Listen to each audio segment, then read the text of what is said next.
Ang kwento ni Tomby. Ang kwentong ito ay hango sa totoong buhay. Mula ito sa isa nating tagapakinig. Karanasan ito ni Joven. Walang eksaktong taon. Probinsya ng Iloilo. 13 taong gulang pa lamang itong si Joven nang magsimulang pasukin ang mundo ng sugal. Mahusay ito sa larong bilyar. Kaya naman kung saan-saan ito dinadala ng tiyuhin para magsugal. Mahusay sa larong bilyar. Kaya naman kung saan-saan ito dinadala ng tiyuhin para dumayo ng pustahan. Sa paglipas ng panahon, kinilala ang husay ng bata sa lugar. Hanggang sa makilala ito ng isang mayamang negosyante sa bayan. Sinuportahan ito ang hilig ng binata. Hanggang sa humantong sa edad na 25. Sa haba ng panahong naglalaro ito, ang pinakatalo lamang ni Joven, tabla o hindi naman kaya, sasadyain itong ilaglag ang laban. Oh, ayan yung parte mo, Joven, ha? Sa susunod, kung ano ang sasabihin ni boss, susundin mo. Buti na lang nanalo ka. Kung hindi, siguradong lantang gulay kang uuwi. Alam ko kung anong ginagawa ko. Huwag kayong mag-alala. Magtiwala lang kayo sa mga galaw ko. Tansyado ko ang ikot at pitik ng bola. Ayoko lang na ginugulat mo ko ng ganon, Joven. Kamunti ka na tayo sa kalaban kanina. Ang akala ko nga, tinatabla mo na kami. Putya naman, boss. Ano bang akala mo sa akin? Hindi ako malalagay sa ganitong sitwasyon kung hindi dahil sa tiwala mo. Ngayon pa ba kita ilalaglag? Mahusay ang ginawa mo kanina, bata. Pati ako napatayo sa upuan. Ibang klase ka talagang magpain. Walang mintis. Kinakagat-kagad ng kalaban. Teka, Arnie, naibigay mo na ba ang parte ni Joven? May pasok pa sa trabaho yan bukas. Oo, Papa. Naibigay ko na po. Kaso binawasan ko. Kasi pinabitin niya kayo kanina eh. Estupido! Sinong nagsabi sa iyong bawasan mo ang pera ni Joven? Nanalo tayo. At kahit ano pang gawin ng binatang yan, siya ang naglalaro at hindi ikaw. Ibalik mo ang pera kung ayaw mong lamugin ko ang pagbumuka mo gamit ang takong ito. Oo na, Papa. Yan ka na naman eh. Galit na galit ka. O Joven, heto na. Sa susunod ulit, ha. Yan. Sakto. Bayaran pa naman ang matrikula ng kapatid ko. Sige, boss. Mauna na po ako. O sige, Joven, mag-iingat ka. Panganay sa 3 magkakapatid, ulila na sa ama, may sakit naman ang ina. Kaya naman ito na lamang ang kumakayod para sa pamilya. Pinagsasabay nito ang trabaho at paglalaro ng bilyar. Sa edad na 25, napagtapos na ni Joven ng kolehiyo ang isa sa mga nakababatang kapatid. Sunod-sunod ang panganganak ng ina, kaya naman 1 taon lamang ang agwat nilang 3. Tignan mo yung Kuya Ino mo, Hana. Pulis na. Kaya ikaw magsikap ka rin, ha. Dahil hindi habang buhay, kakarguhin kita. Pinangangaralan nito ang bunsong kapatid na si Hana. Kuya, di mo na kailangang mag-alala. Sa oras na makabuelo lang ako, magpapahinga ka na din. Saka makakapag-asawa. Ako nang magtutuloy ng pagpapaaral kay Hana. Salamat mga kuya, ha. Huwag kayong mag-alala. Pinagbubutihan ko naman po yung pag-aaral eh. Pangako, magtatapos ako ng kurso ko at papasok sa militar kagaya ni Kuya Ino. Hana, tama na ang isang pulis sa pamilya natin. Mamaya, kayo pa yung humuli sa akin tuwing makikipagpustahan ako ng bilyar eh. Alam mo kuya, Di ko talaga alam kung bakit napakahilig mong magsugal. Ano bang nakukuha mo dyan? Bukod sa delikado, baka makakalaboso ka pa. Baka mamaya, matalo ka at maubos ang lahat ng inipon mo. Alam mo, Ino, hindi naman ako sa sugal nahilig kundi sa bilyar. Nagkataon lang na may pumupusta para maglaro ako. Hindi ko nakasalanan yun. Pero kahit na kuya, illegal pa din yung pagsusugal. Kaya hanggat maaari sana, iwasan mo na yung mga taong yan. Ay nako, mabait na tao yung mga yun. Mukha lang mga sanggano. Pero hindi ako tatablahin nila Boss Martin at ni Arnie. Tandaan mo, sa akin sila kumikita no? Sa ngayon Manong, pero hindi magtatagal at sa oras na hindi ka na mapapakinabangan ng mga yan, siguradong kangkungan din ang bagsak mo. Kontrolado ko ang sitwasyon, Ino. Huwag ka masyadong nag-aalala. Matulog ka na at bukas unang araw mo bilang pulis. Binabati kita. Sa wakas, pulis na ang kapatid ko. Pag-uusap ng magkapatid. Tila itinaga sa bato ang sinabi ni Ino. Minsan isang umaga, habang nagtatrabaho nilapitan ni Arnie si Joven. Boy, may laban ka mamayang gabi. Kaya ikondisyon mo ang pulso mo ha. Balita ko medyo maabilidad yung kalaban. Parang magikero. Ilang beses na ako nakaharap ng ganyan, Arnie. Kaya huwag kang mag-alala. Kayang-kaya yan, Brad. Sige na, kakasimula pa lang ng trabaho ko Pupunta na lang ako mamaya sa tambayan. Kinagabihan, bago tumuloy sa laban, dumaan ang binata sa presinto upang tignan ng kapatid. Kuya, anong ginagawa mo rito? Akala ko ba may laro ka ngayon? Wala, sinisiguro ko lang na nandito ka. Mamaya sundan mo ko at biglang hulihin. Biro lang, tinignan lang kita. Kung bagay ka sa uniforme mo. Sige na, tutuloy na ako ha. Ikaw na ang bahala kay Hana. Iiwan ko nga pala itong motor ko sa'yo. Ikaw na ang sumundo sa kanya. Mamayang 8:00 pa naman ang uwi nun. Sige kuya, ako na po yung bahala. Pero paano ka naman? Maglalakad ka pa uwi? Hindi, Ino. Dadaan ako kina Arnie. Sige na, mukhang sila na tong paparating Matapos ang pag-uusap ng dalawa, mabilis na tumakbo si Joven papunta sa tabing kalsada. Maya-maya pa, dumaan na ang sasakyan nila Arnie.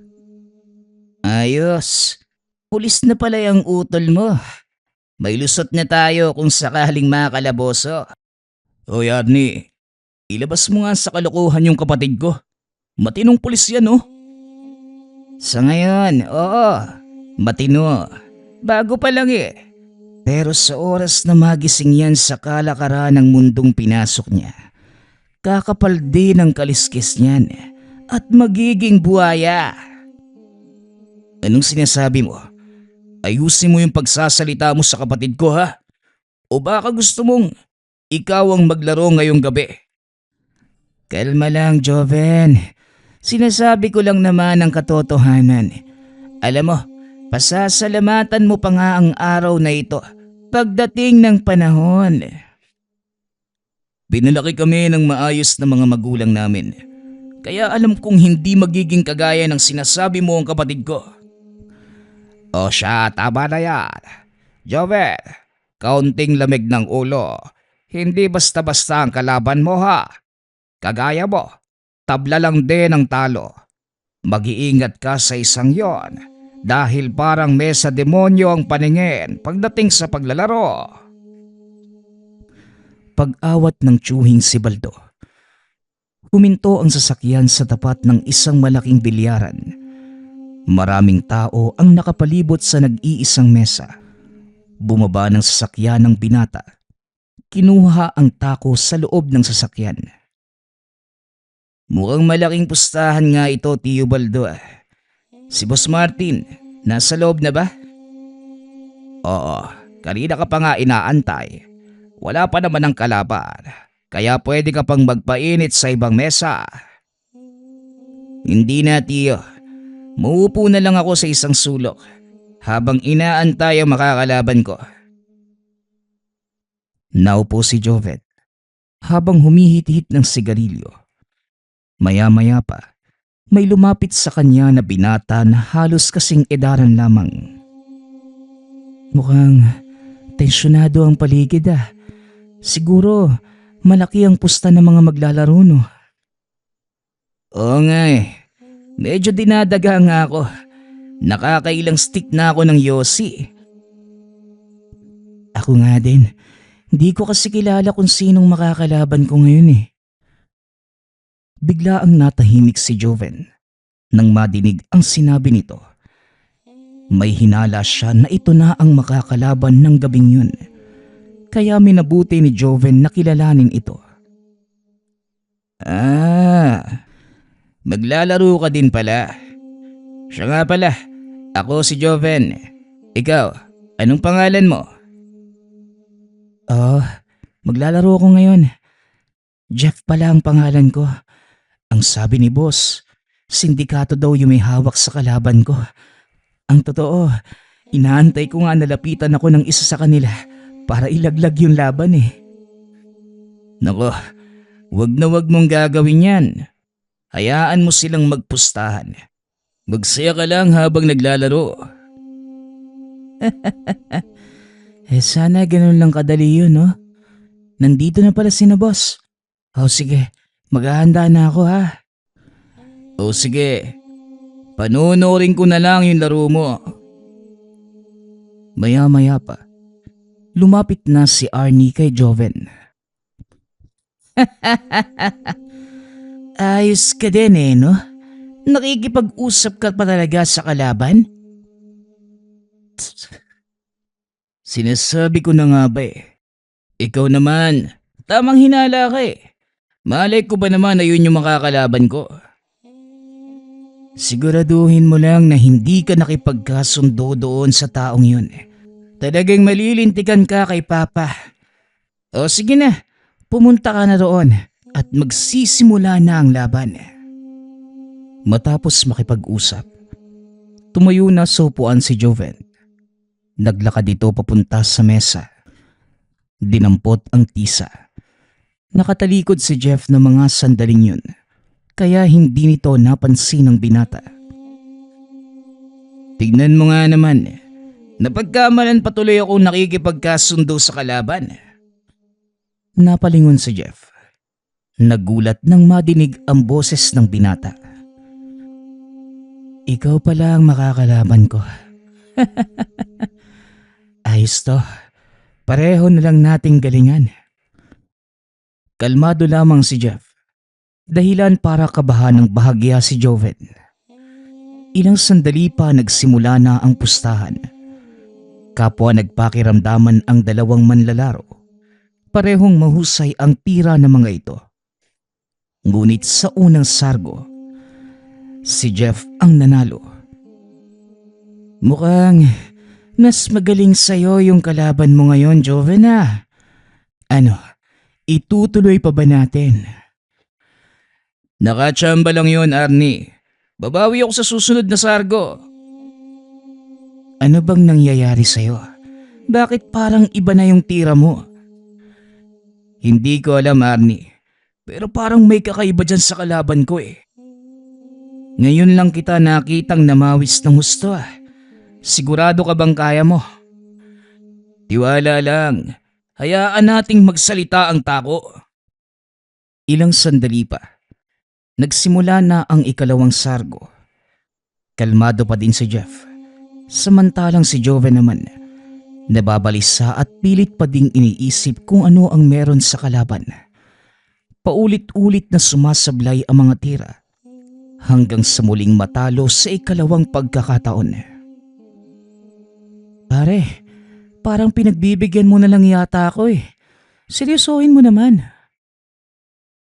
Hindi makapagsalita si Joven. Isang laban na lamang ang natitira. At sa oras na matalo, siguradong matatangay ng kalaban ang kanilang pusta. Siguraduhin mo, Joven, na mababawi mo ang laban. Kahit tabla lang, hindi na maganda ang timpla ni Papa. Napatingin si Joven sa kinaroroonan ni Boss Martin. Nakita nitong iba na ang titig sa kanya ng matanda. Nagpaalam sandali ang binata para maghilamos. Huminga ng malalim at pilit binubuo ang sarili. Umayos ka, Joven. Isang sargo na lang. Kahit itabla mo na lang ang laban. Wika nito sa sarili. Sabay labas ng palikuran. Muli nitong hinawakan ang tako. Tumingin kay Jeff. Nakangiti pa din ito at nananatiling kalmado. Ano pare, ituloy na natin? O sige, ituloy na. Si Joven ang sasargo ng mga sandaling yun. Tumahimik ang buong paligid. Nang pakawalan nito ang kanyang tako, maswerteng naipasok ng binata ang 9. Napahawak na lamang ng ulo si Jeff dahil hindi nito akalaing maitatabla ni Joven ang laban. Grabe, ang bilis ng pangyayari. Hindi ko inaasahan yun ah. Magandang laban to. Isa pa. Muli itong nilapitan ni Arnie. Isang laban na lang, Joven. Isang pagkakataon.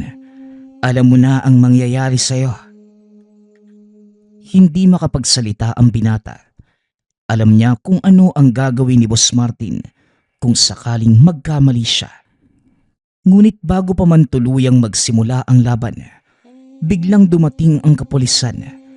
Dali-daling nagpulasan ang mga tao kasama sina Boss Martin. Ngunit bago umalis si Arnie, nag-iwan ito ng banta kay Joven. Ngayon naiintindihan ko na kung bakit mo ipinapatalo ang laban. Pakana mo ang lahat ng to. Tandaan mo, Joven, babalikan kita. Matapos ay umalis na ito. Bago pa man makapagpaliwanag ang binata, mabilis din itong nakatakas, kaya hindi nahuli ng kapulisan. Pagkarating sa tahanan, dali-dali itong sinalubong ng kapatid. O kuya, anong nangyari? Mabuti na lang at wala ka doon nang dumating yung mga pulis. Hindi ka ba kasama sa operasyon na yun, Nino? Mabuti na lang at nakalabas ako kagad. Pero yari ako kay Boss Martin ito. Hindi kuya eh. Nadestino ako sa trapiko. Kaya hindi ko namalayan na mag-ooperasyon sila sa mga ilegal na pasugalan. Ano na ngayon yung plano mo? Hindi ko rin alam eh.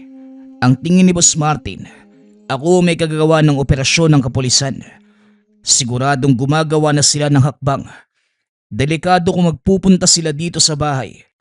Dahil baka pati kayo ni nanay, madamay. Hindi nito malaman kung ano ang gagawin. Pumasok sa isip na puntahan ng amo. Dali-daling umalis si Joven. Hindi na ito nagawang pigilan ng kapatid. Habang nasa daan, bigla itong tinambangan ng isang sasakyan. Pinaulanan ng bala ang binata. Matapos ay umalis na ang sasakyan. Naiwang nakahandusay sa kalsada si Joven habang unti-unting nawawala ang liwanag sa kanyang paningin. Unti-unting nanlalamig ang katawan ng binata at habang nangyayari yon, bumalik ang lahat ng alaala sa isipan. Napagtanto ng binata na ito na ang katapusan. Nagising ang binata sa loob ng isang madilim na silid. Tanging kandila lamang ang nagsisilbing ilaw. Sinubukang igalaw ni Joven ang katawan, ngunit nakaramdam ito na matinding sakit sa dibdib, dahilan para mapasigaw. Maya-maya pa, nagbukas ang pinto. Laking gulat ng binata nang biglang may pumasok. Nadinig nito ang pamilyar na boses ng lalaki. Mabuti naman at gising ka na. Huwag kang mag-alala. Ligtas na ang buhay mo. Mabuti na lang at sa itaas ng puso ang tama mo. At puro daplis lang sa katawan. Huwag ka munang bumangon, Joven. Baka bumuka ang tahi mo sa tagiliran. Nang matapat ito sa ilaw ng kandila, napagtanto ni Joven na ang nagsasalita walang iba kundi ang nakalaban bago mangyari ang insidente. Jeff, anong ginagawa mo rito? Nasaan ako? Nandito ka sa bahay ni Kamingo. Huwag kang magalala. Walang nakakita sa akin nang dalhin kita rito. Dali-dali itong lumabas upang tawagin ang matandang may-ari ng tahanan. Ilang sandali pa, pumasok ito sa silid. Mabuti naman at nagising ka na, iho. Nangangahulugan lamang na walang malaking pinsala sa katawan mo. Pero hindi ka pa lubusang magaling. Kaya magpahinga ka muna. Antayin mo lamang si Jeff at kumuha pa siya ng mainit na sabaw. Nasaan po ko? Sa ilang oras na po ba ako nakatulog? Anong sinasabi mong oras? 5 araw kang walang malay, iho. Magpasalamat ka at naagapan ka ni Jeff. Nagawa niyang dalhin ka rito sa bahay. 5 araw, Manong. Seryoso po ba kayo? Teka, kailangan kong umalis. Nasa panganib ang buhay ng mga kapatid ko. Huwag mong pilitin ang sarili mo, Joven. Hindi ka pa magaling. Wala kang dapat alalahanin. Si Jeff na ang bahala sa mga kapatid mo. Pumirme ka muna rito. Hindi ka pwedeng makita ng mga naghahanap sa'yo. Tama si Kamingo. Kailangan mo munang magpahinga. Ako nang bahala sa nanay at mga kapatid mo. Titignan ko ang kalagayan nila. Heto, kumain ka muna. Maraming salamat sa inyo. Hindi ko alam kung anong dahilan nyo para iligtas ang buhay ko. Pero malaki pa rin ang pasasalamat ko. Wala yun, pare. Sa bilyar lang tayo magkalaban. Hindi ako namimersonal. Nakita kitang nakahandusay sa kalsada, katabi ng motor mo. Kaya naman binuhat kita at nilala dito. Akala ko nga, patay ka na eh. Walang hiya talaga yung Arnie na yan. Sila ang tumambang sa akin. Akmang ibababa na ni Joven ang paa sa higaan. Ngunit hindi nito maramdaman ang mga binte. Laking gulat ng binata. Dahil nang ilawan ito ni Jeff, tadtad ng benda, namamaga pa ang ibabang bahagi ng mga paa. Ikinalulungkot kong sabihin, pero napuruhan ng magkabila ang binti mo, Joven. Hindi ka na makakalakad pa. Hindi makapagsalita ang binata. Napakuyom na lamang ito ng kamao. Naluha. Ang mabuti pa, lumakad ka na, Jeff. Siguraduhin mong ligtas ang pamilya ni Joven. At ikaw naman, huwag kang mawala ng pag-asa dahil may hustisya. Maiwan na muna kita rito, iho. Magpahinga ka. Kamingo, alam kong may magagawa kayo para makalakad uli si Joven. Mabuti siyang tao. Napasama lang sa mga sindikato. Pero hindi halang ang kaluluwa niya. Oo, may magagawa ko. Pero ang malaking tanong, kaya ba niyang tanggapin ang magiging kapalit nun? Sa kalagayan niya ngayon, alam kong walang tatanggihan ng taong yan. Makaganti lang sa mga taong may gawa sa kanya nito. Kaya pakiusap, tulungan po ninyo si Joven. Alam mong hindi kita pwedeng tanggihan. O sige, Jeff, ako na ang bahalang kumausap sa kanya. Matapos yun, lumakad na si Jeff para tignan ang pamilya ni Joven. Kinuha naman ni Kamingo ang pagkakataong yun para kausapin ang binata. Nakaupo lamang ito sa higaan nang pumasok ang matanda. Nakatitig sa binti habang nakakuyom ang mga kamao. Mga hayop sila. Pagbabayaran nila ang nangyari sa akin. Ramdam na matanda ang galit sa salita nito.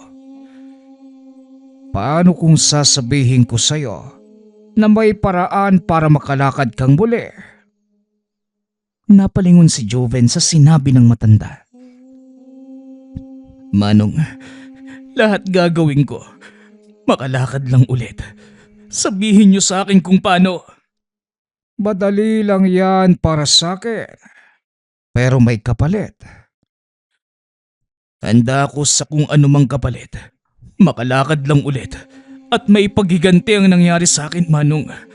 Wala na akong panghihinayangan pa. Ang tanging nasa isip ko na lang kung paano ako makakiganti sa ginawa nila Adni sa akin.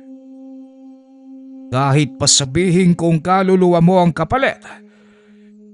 Kagaya ng sabi ko, Manong, handa ako sa kahit anumang kapalit. Kung ganon, maghanda ka dahil gagamutin natin ang iyong mga paa. Matapos lumabas ang matanda upang kumuha ng mga kagamitan, ilang segundo lamang ang nakalipas. Muli itong pumasok ng silid na may daladalang malaking itim na libro. Teka, ano po yung dala niyo, Manong? Mga listahan ng pangalan. Isulat mo ang sayo sa bahaging ito at lagdaan mo sa pamamagitan ng iyong dugo. Ngunit siguraduhin mong buo ang iyong pasya bago ka pumirma. Maaari niyo bang ipaliwanag ang mga nakasulat dito? Hindi ko po maintindihan. Ito ay kasunduan na nagsasabing handa kang ialay ang iyong kaluluwa kapalit ng bagong mga paa. Makakalakad kang muli at muling magagawa ang iyong gusto. Kaso nga lang, lahat ng gagawin mo, iaalay mo sa kanya. Tugon ng matanda, sabay turo sa isang imahe na nakaguhit sa pinakaunang pahina ng itim na aklat. Iaalay ko ang lahat sa kanya, Manong. Hindi naman kita pipilitin kung ayaw mo. Hindi. Kagaya ng sinabi ko, kung ito lang ang paraan para makalakad ako. Sige, papayag ako, Manong. Wala namang mawawala pa eh. Total sa impyerno na din naman ang bagsak ko. Tama ang naging pasya mo, Joven. Pareho lang tayo ng kalagayan. Sa maniwala o hindi. Kagaya mo, nakipagkasundo din ako sa demonyo kapalit ng aking mga mata. Si Jeff ay nabulag nang masabugan ito ng paputok. Lumapit sa akin ng mga magulang sa pagbabakasakaling matulungan ko ang kanilang anak. Nakita ko kung gaano kadesperado si Jeff na mga sandaling yon. Kaya hayaan. Tugon ni Kamingo habang itinuturo ang pahinang may pangalan at lagda ni Jeff. Walang mawawala, pare. Kaya kung ako sa'yo, huwag ka nang magdalawang isip. Gusto mong makaganti, hindi ba? Matagal na nag-isip si Joven. Bago nito kinuha ang kutsilyong nakaipit sa pahina ng aklat. Sinugatan ng binata ang dulo ng daliri. Ginamit ang talas ng kutsilyo bilang panulat. Isinawsaw niya ito sa dugong umaagos mula sa sugat at pinanglagda. Ngayong tapos na ang kasunduan, antayin mo ang pagsikat ng araw kinabukasan. Kusang babalik ang kakayanan mo sa paglalakad at gagaling ang mga sugat mo sa katawan. Kinabukasan, maagang nagising si Joven. Napangiti ito dahil wala na ang sakit sa dibdib. Nararamdaman na din ito ang binte. Dahan-dahang ibinaba ng binata ang mga paas sa lupa at tumayo. Ngayon, kumusta ang pakiramdam mo? Mabuti na. Nakakalakad na ulit ako. Mas magaan kaysa sa dating pakiramdam ko. Hindi lang ang binti mo ang gumaling, Joven, kundi ang buong pagkatao mo. Halika, sumunod ka sa akin. Nanlaki ang mga mata ni Joven nang tignan nito ang sarili sa salamin. naging mas matipuno ang pangangatawan. Bahagyang humaba ang buhok. Anong nangyayari? Bakit biglang nagbago ang pangangatawan ko? Kagaya ng sinabi ko sa'yo pare, hindi lang binti mo ang binago, kundi ang buo mong pagkatao. Gusto mong malaman kung ano pa ang nadagdag. Heto, saluhin mo. Pabalagbag na hinagis ni Jeff ang tako sa binata. Laking gulat nito dahil tila kusang kumilos ang kamay upang saluhin yon. Tara, laro tayo, 2 sargo lang. Napangiti si Jeff. Nagsimulang maglaro ang dalawa sa lumang bilyara ni Kamingo. Hindi makapaniwala ang binata dahil lalong tumalas ang kanyang sipat at mas kalkulado nito ang galaw ng mga tira. Parang magagamit ko ang bagong kakayanang to. May naisip akong paraan para makapaghiganti kina Boss Martin. Pero mag-iingat ka pare. Tandaan mo, sa oras na simulan mo ang paggamit ng kakayanang yan, hindi ka na makakaatras. Tuloy-tuloy ka nang makikipaglaro at pupusta sa sugal ng demonyong nakipagkasundo sa'yo. Nandito na ako pare, kaya wala na din akong dahilan para umatras. Anong plano mo ngayon? Babalikan ko si Boss Martin. Pagbabayaran nila ang nangyari sa akin. Naglakad ito palabas ng pinto. Nakita ang napakagandang tanawin mula sa kinatatayuan. Nandito ka sa tuktok ng burol pare. Ito ang sikreto kong taguan. Kapag nagkakaroon ng kaguluhan sa bayan, walang makakatuntun sa iyo rito. Nasa kalagitnaan tayo ng kawalan. Nang araw ding yun, nagpasyang bumaba ng bayan si Joven. Hindi naman na ito pinigilan ni Jeff. Sa halip, sinamahan pa niya ito. Siya nga pala, nung nagpunta ako sa inyo, may mga taong aali-aligid sa bahay niyo. Nakausap ko din yung kapatid mong babae. Maayos naman ang kalagayan nila. Sinabi ko na lang na wag silang mag-alala dahil nasa mabuti kang kalagayan. Maraming salamat nga pala pare. Pero kailangan ko pa din silang makausap. Alam kong hinahanap pa din ako ni Boss Martin. Lalo pat wala silang nakitang bangkay sa pinangyarihan. Yun din ang gusto kong sabihin sa'yo. Kaya siguro mas makakabuti kung umiwas ka muna sa pagpunta sa tahanan niyo. Sino? Kailangan ko makausap ang kapatid ko. Alam mo ba kung saan siya naglalagi? Tuwing hapon, nakapwesto siya sa kanto. Nagta-traffic enforcer. Doon pwede mo siyang makausap. Pagkarating ng kabisera, nag-antay ang mga ito sa lugar kung saan nakapwesto ang kapatid. Nang ilang sandali pa ay namataan na nila itong paparating. Pasimpleng lumapit si Joven kay Ino. Tinapik ito sa balikat sabay takbo. Aba, loko ka! Bumalik ka nga rito! Dali-dali namang hinabol ni Ino ang kapatid. At nang makarating ito sa malayong bahagi ng bayan, saka pa lamang huminto si Joven. Sandali lang Ino. Ako ito. Kuya Joven, anak ng kamunti ka na kitang barilin. Alam mo ba yun? Nababaliw ka na yata eh. Kumusta ka na? Saan ka ba nanggaling? Sa ngayon, wala munang dapat makaalam ng kinaroroonan ko. Masyadong delikado. Pero huwag kayong mag-alala dahil wala namang nangyaring masama sa akin. Halata naman eh. Tignan mo nga yung katawan mo oh. Batak na batak. Ano ba naging trabaho mo? Kargador? Hindi Ino. Mahabang paliwanagan tol. Pero gusto kong bantayan mong mabuti si Nanay at Hana. Delikado ang buhay nila. Pero ano bang nangyari sa'yo kuya? Bakit ka biglang nawala? Nakita na lang yung motor mo sa daan. Tad-tad ng bala. Nanakaw ba yun? Tinambangan ako ng grupo ni Arnie dahil napagbintangan nila ako nagbigay ng impormasyon sa kapulisan tungkol sa ilegal na pasugalan. Yan na nga bang sinasabi ko eh. Ano, nagkamali ba ako? Oo na, tama ka na. Basta, yun lang ang bilin ko sa'yo. Huwag kang magpapahalatang alam mong nandito ako. Eh ano nga yung plano mo, kuya?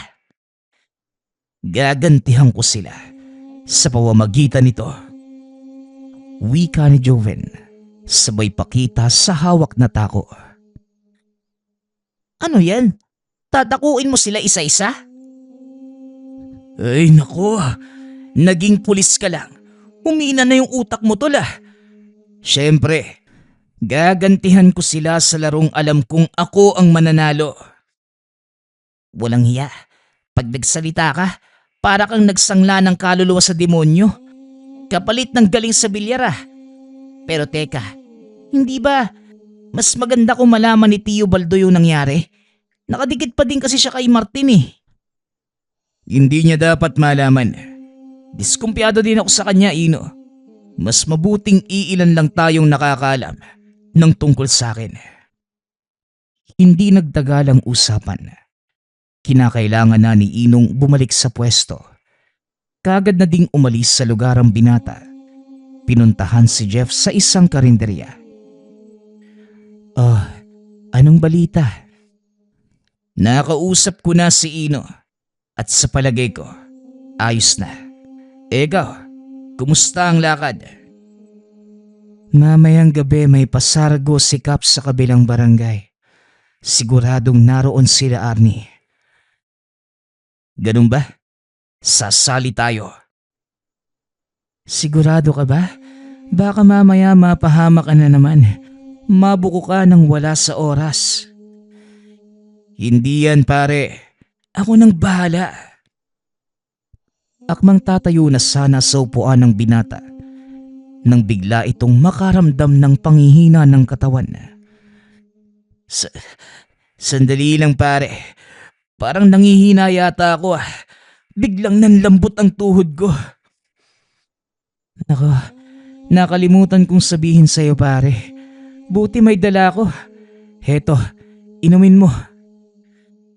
Nanlaki ang mga mata ni Joven. Inabutan ito ni Jeff ng botelyang puno ng sariwang dugo. Dugo? Bakit ko kailangang uminom ng dugo? Baka nakakalimutan mo. Hindi na ikaw ang nagmamay-ari sa iyong katawan. At para manatili itong buhay, kailangan mong uminom ng sariwang dugo. Huwag kang mag-alala. Hindi naman sa tao galing yan. Medyo matawa-tawa ito. Paniguradong kakagating ni Joven ang kanyang biro. Binuksan ng binata ang bote. Ininom. Hindi nagsasalita si Jeff hanggang sa tuluyan itong maubos ni Joven. Hindi naman pala masama. Ayan, medyo nanumbalik na ang lakas ko.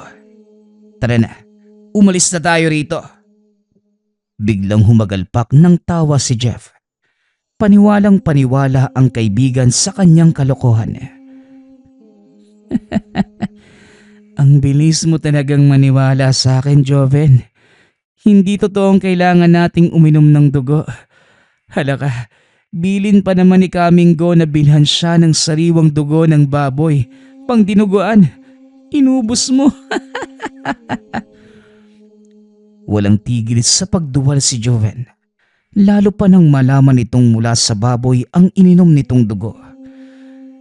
Ba't sira ulo ka talaga? Wala ka sa hulog. Ang sama pa naman ng lasa. Pero masarap pa. Para kang uminom ng gatas. Kaso kulay pula. Pero pare, heto seryoso na. Dahil ito ang unang beses mong gagamitin ang bagong kakayanan mo. May madidinig ka mga boses. Huwag mo na lang pansinin. Ituon mo ang atensyon sa laro. Sanay na ako sa mga yan pare. Ako nang bahala. Matapos yon, Lumakad na ang mga ito, papunta sa kabilang barangay. Sakto ang dating nila, dahil nagtatawag pa lamang ng lalaban ang kapitan. Oh Jeff, mabuti naman at dumating ka. Teka, bago ba dito yung kasama mo? O mga pare, ay dayo! Oo Kap, medyo mahilig din sa bilyar. Gusto ko sanang sumali. Walang problema. Bukas naman para sa lahat ng palaro ko. Saka huwag kayong masyadong mag-alala. Protektado tayo ni Mayor. Kaya magpustahan kayo hanggat gusto nyo. Kahit bahay at lupa pa ang ipusta nyo. Napangiti si Jeff. Nag-antay ng mga darating pang manlalaro at pupusta. Maya-maya, nagpakita na si Arnie. Biglang nagbago ang ekspresyon sa mukha ni Joven, lalo na nang tumingin ito sa kanyang kinaroroonan. Ako nang unang lalaban. Tignan natin kung makikilala niya ako. Sige ba, payag ako. Pero muna ako ng tako mo. Wala na ako eh. Nabali yun ang tambangan nila ako. Iniabot naman ni Jeff ang kanyang tako. Matapos ay nagtawag na ng lalaban ang kapitan. Nagpresenta si Joven at dahil dayo ito, marami ang kumagat na lalaban sa kanya. Habang naghahanda, nakaupo lamang ang binata sa isang sulok. Maya-maya ay may nadinig itong boses. Simula na ng laban.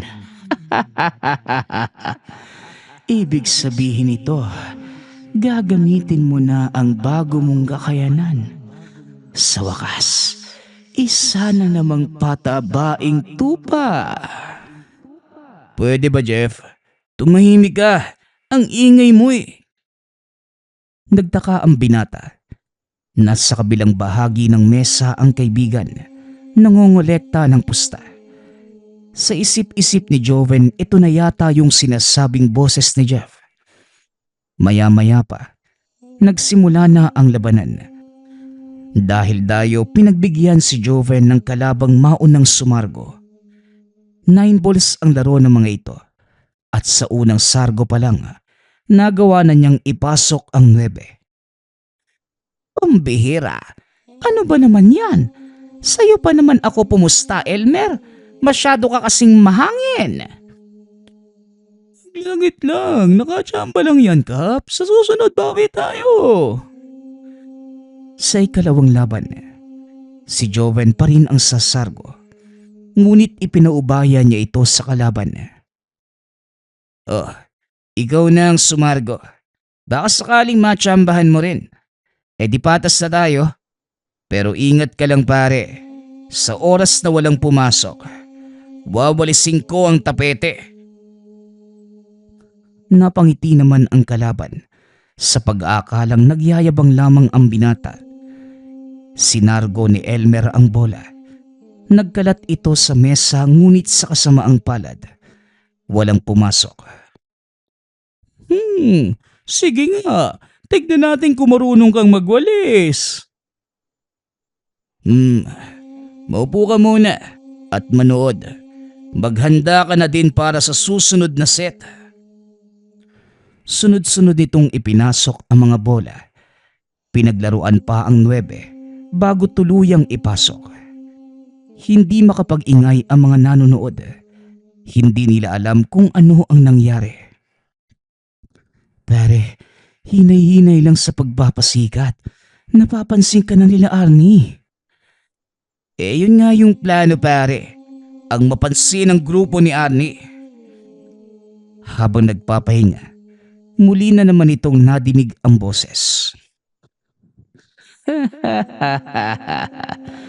Sige lang, namnamin mo ang bagong kakayanan mo. Sa pagdating ng tamang oras, akin na ang kaluluwa mo. Oo na, tumahimik ka na lang dyan.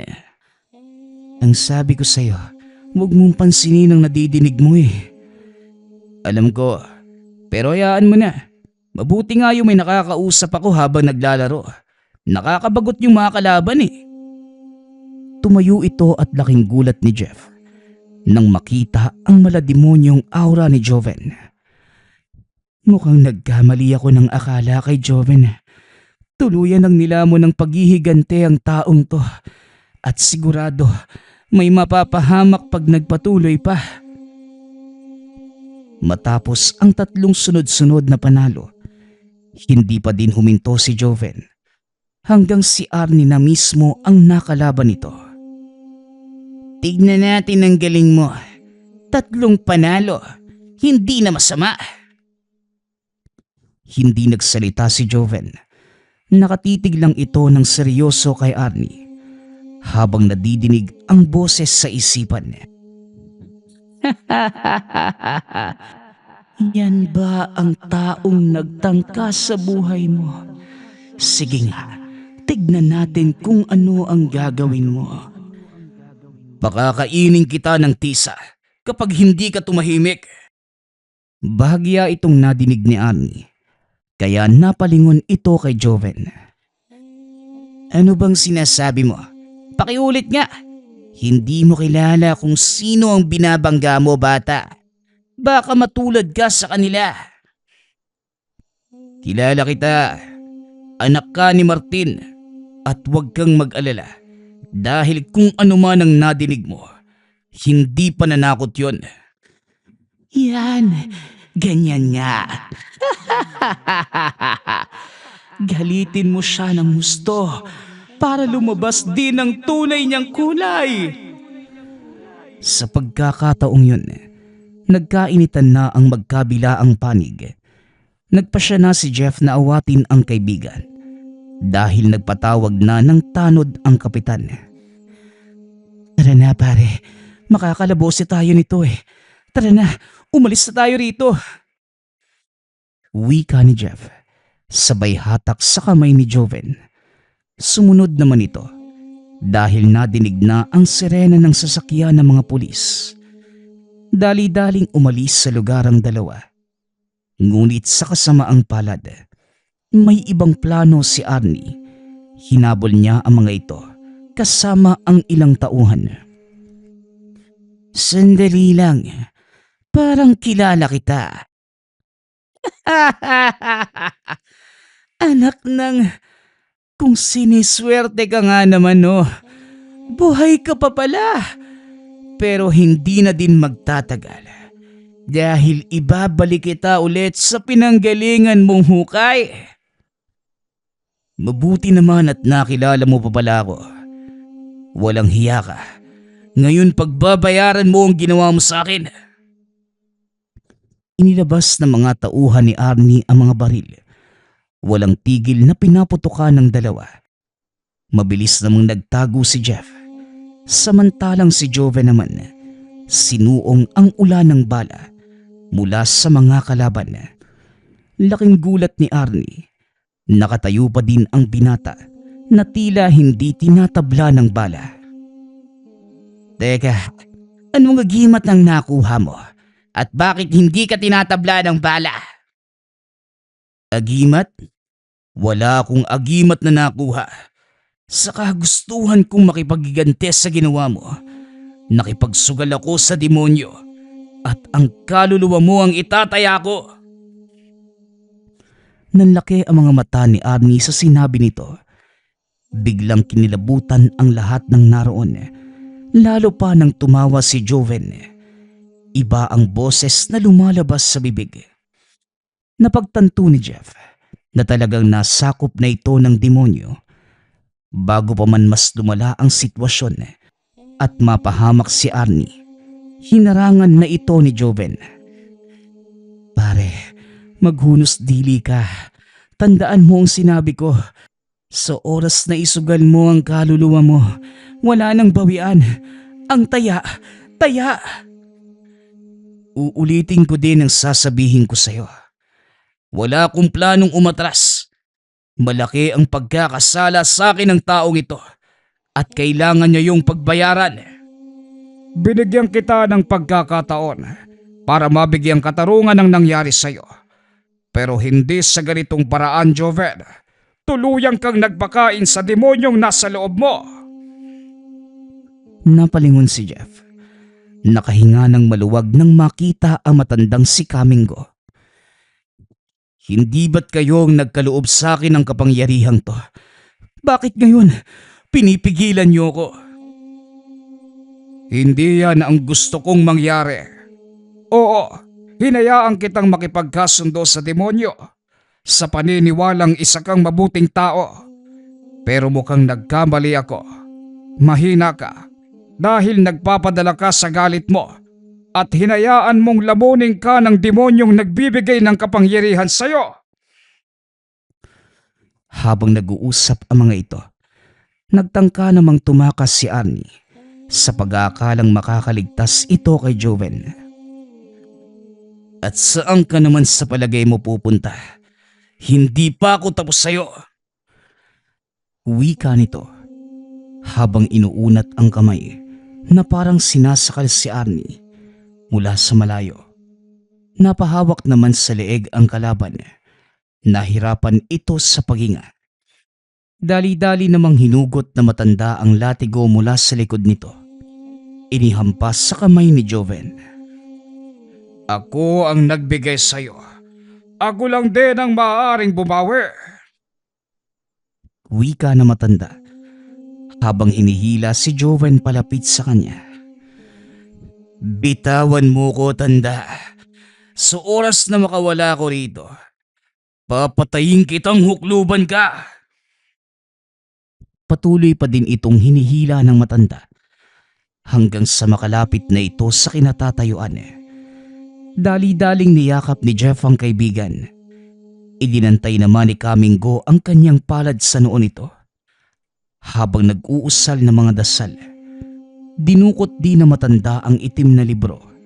Binuksan sa pahina kung saan nakasulat ang kanyang pangalan. Napasigaw si Joven. Kitang-kita ni Jeff ang unti-unting paglabas ng itim na aura sa bunganga ng kaibigan. Maya-maya pa, nawalan na ito ng malay at tuluyang natumba. Hindi ko inakalang aabot ako sa ganito. Di sa hinagap, hindi ko inaasahang lalamunin siya na matinding galit. Ako din ang dapat sisihin sa pangyayaring ito. Pasensya ka na, Joven. Nagkamali ako. Akala ko ba wala nang bawian sa oras na maibigay mo ang kaluluwa mo sa demonyo? Para sa inyo. Pero para sa akin, kayang-kaya ko silang ibalik sa aklat na ito at basagin ang kontrata. Maya-maya pa, nagising muli si Joven. Hawak-hawak ang mga binte. Muling napilay ang binata at nagbalik ang pangangatawan sa dati. Teka, ano pong nangyari? Bakit hindi na ako makalakad? Yun ay dahil sa binawi ko na ang kasunduan mo sa demonyo. Nagkabali ako nang ipinagkatiwala ko sa iyo ang ganong klaseng kapangyarihan. Nagpadala ka ng lubusan sa galit mo. Pinagkatiwalaan kita dahil ang buong akala ko, patas ka kung humusga. Pasensya ka na, Joven. Ako ang dapat sisihin sa umpisa pa lang. Hindi ko alam, Manong. Pero tama ka. Siguro nga mas mabuting hindi na ako nakipagkasundo sa demonyo. Lalo ko lamang dinagdagan ang kasalanan ko. Patawarin niyo din ako, Manong. Umiiyak ang binata. Pilit itinatayo ang sarili nang biglang may umakay sa kanya sa magkabila ang balikat. Kuya, hindi ba sinabi ko sa'yo? Ako naman, ngayon na ang pagkakataong yun. Makakabawi na din ako sa'yo. Sa wakas. Ako din, kuya. Ilang buwan na lang gagraduate na ako at magiging guro po. Nandito lang kami para sa'yo. Wika ng mga kapatid. Inaresto ng kapulisan sina Arnie at Boss Martin dahil sa pagtatangka sa buhay ng binata at pagtatago ng mga ilegal na armas. Maliban pa sa grupo ni Martin, May ilan pang ilegal na pasugalan at sabungan pang naipasara ang grupo ni Ino sa tulong naman ni Joven at Jeff. Walang nakakaalam kung ano ang nangyari sa kanilang dalawa ni Kamingo matapos ang pagtulong sa kapulisan. Basta na lamang naglaho ang mga ito. Maging si Joven, hindi na muling nakita ang kaibigan. Tuluyan ang nabuwag ang sindikato nito. Nasa wata ang ilang pasugalan sa bayan. Nagsilbi ding testigo si Joven sa krimen na ginawa ng mga ito. Kaya hindi siya kinasuhan. Ipinagamot ng mga kapatid ang binte. At sa kasamaang palad, kinailangan itong ipaputol dahil nagkanda durug-durug na ang mga buto. Dahil sa naging karanasan ng binata, tuluyan itong napako sa silyang digulong. Ngunit hindi nito napigilan ang hilig sa larong bilyar. Nagsilbing aral para sa kanya ang mga naganap. Ang inakala niyang malaking pribilehiyo, naging dahilan pa ng pagdurusa. Ngunit sa kabila ng mga pangyayari, hindi namang kinakitaan ng kawalang pag-asa ang binata. Pinilit nitong ipakita sa iba na kahit may kapansanan na ito, hindi ito naging hadlang para magawa niya ang mga bagay na kinahiligan. Ito ay ang pagbibilyar. Sa tulong ng mga kapatid, nagpatayo ng sariling bilyaran sina Joven. Ito ang nagsilbing hanap buhay ng binata. Sa kasalukuyan, nakatayo pa din ang bilyarang ito sa bayan. Marami ang parokyanong nagpupunta dahil bukod sa napakalawak at malamig na lugar, marami ang mahuhusay na nagpupunta doon para makipagtagisa ng galing. Taon-taon ay nagsasagawa ng tournament si Joven bilang pagkilala sa kahusayan ng mga manlalarong Pilipino, lalo na ang mga kabataang nahihilig sa larong ito. Ginagabayan ito ng binata upang magamit ang husay sa tama at malayo sa masamang bisyo at lalo na sa sugal. Sa katunayan, dalawa sa mga batang naging mag-aaral ni Joven, kasalukuyang kampiyon sa ilang patimpalak ng bilyar sa ibang bansa. Patuloy lamang itong dumarami dahil sa inspirasyong ipinapakita nito sa mga kabataan. Hindi hadlang ang kapansanan para maabot ang pangarap. Kung titignan si Joven, sasabihin mong pangkaraniwang tao lamang at hindi nakaranas na matinding dagok sa buhay, lalo na kapag nakahawak ito ng tako. Bagaman iika-ika sa paglalakad, gamit ang mga artipisyal na paa, makikita mong palagi itong nakangiti habang sumasargo. Lahat ng ito ay dahil kay Joven at sa kanyang sugal, kapalit ng kaluluwa. Nagpapasalamat nga pala ako sa lahat ng sumusuporta sa ating channel. Nawa ay patuloy niyong suportahan at pakinggan ang ating mga kwento. Hanggang sa muling pakikinig. Paalam.